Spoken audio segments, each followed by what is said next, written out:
up, nerds? In the simulation. Wah. Comedy Works tonight. Killing it. Throwing heaters like a guy trying to make the A's. Did you see that story? This kid's pumping 96 miles an hour.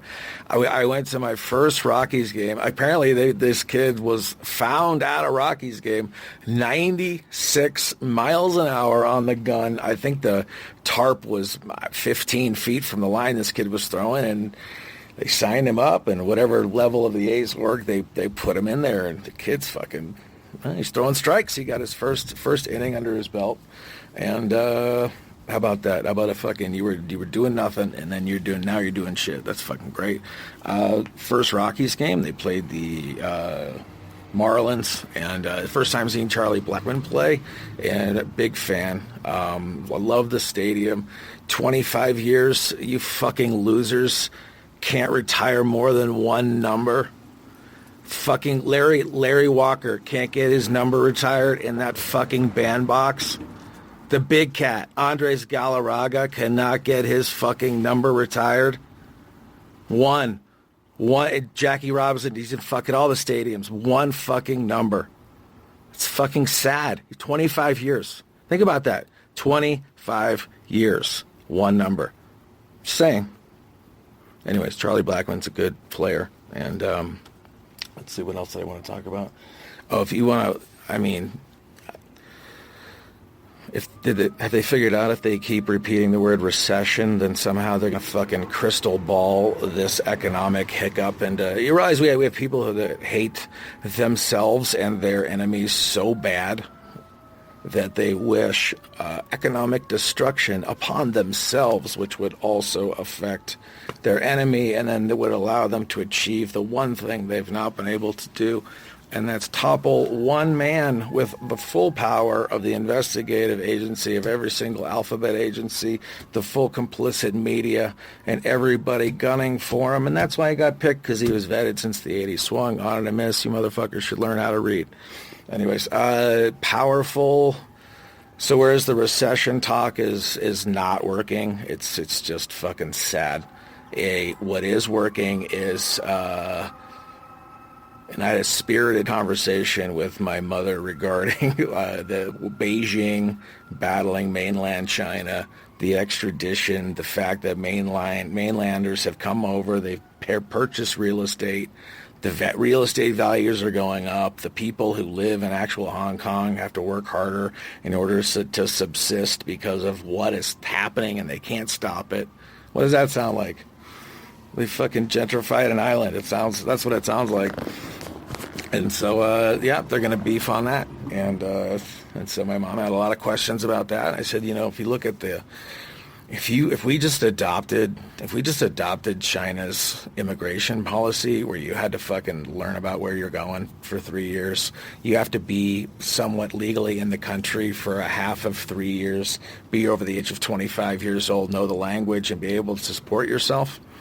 That's what China wants. That's what the communists want. If you want to fucking come on in, that's their barrier. So imagine if we had that. I mean, the cries of racism, if you applied that same rule to the southern border. And I have an idea. You ready for this? Everybody has a driver's license, right? And if you don't have that, you have an ID card, right? And so what we would do, in one fell swoop, every single person with a driver's license, you would have your citizenship added as a QR code. You would have any benefits that you were eligible to have and how many were being employed at that time, and a QR code, only to be read by the benefits process. And then you have a citizenship status. You're either in the process of gaining citizenship, or you're in a process of transition from coming across the border, getting your first ID, achieving a level of job that allows you to get the driver's license. And then everybody, me, you, everybody in this country has a driver's license or has an ID that has all of this information on it. And so if they started handing them out as they let folks in and say, hey, you've got a trial, you got to do however fucking many months down the line, here's your ID, this is who you say you are as we set you off, And then that ID allows them to access certain government benefits if they're not able to pay for whatever they are to start, or they don't have a sponsored family that's going to help them out. Seems easy enough. We're able to pass through, you're able to pass through the ability to do commerce. You're able to pass through an airport. You can pass through a point of entry. Seems like we should all be on that page. We already have driver's license. We already have birth certificates. We already have passports. Do we need to create another form of identity when we can just take an identity that everybody has, alter it by 4 different other data fields that are in the back? It's a QR code. No one can see it. The cops couldn't see your benefit information. The benefit people can't see your cop information. The voting people can only see the voting information. So they would send it out, mail it out to everybody. You get your thing, you'd head on down to the office, and if you had benefits that you had in process, then you would get signed up for those, or your ID would allow you to that process of moving along and connecting those benefits. Easy as that. Just like the same thing, and if you went and you have to go to the same office to activate your ID, and what do? You're getting a picture. They're already using the picture on your ID that exists already, but now they have a picture of you and the ID as you went to scan it. It'll be following you as you buy things to make sure that the ID is not misused by somebody else in the committing of a felony, which would be the abuse of the benefit system. And then when it came time to voting, since everybody has this ID and everybody has this license, then in there, based on the level of license that you had, would be your ability to vote, your ability to not vote. And that would be handled at the front of the building. Does that sound easy enough? Why are we making this harder than it should be? How much time do I have left? Is that a 6? I'm so blind. Yeah. So that's my idea. And like anything, if your fucking faucet is blowing up and there's water shooting on the ceiling and the walls and it's a foot deep and now it's 2 feet deep, and everybody's standing around arguing over what style of fucking faucet we're going to buy, who's going to pay for it, who's going to put it in, and what it's going to look like. And meanwhile, everybody's drowning in the kitchen because nobody refuses to go to the fucking street, turn the water off. So let's turn the fucking water off, fix the fucking pipe, and turn the water back on, because we need great people in this great country to drive the only economy that is currently working. And speaking of working, and one of the... You guys know we're in such a visual, that's why memes work, that's why short videos work, it's compelling, people understand it, and it's very simple. As powerful as someone heckling AOC in Spanish is, that's powerful.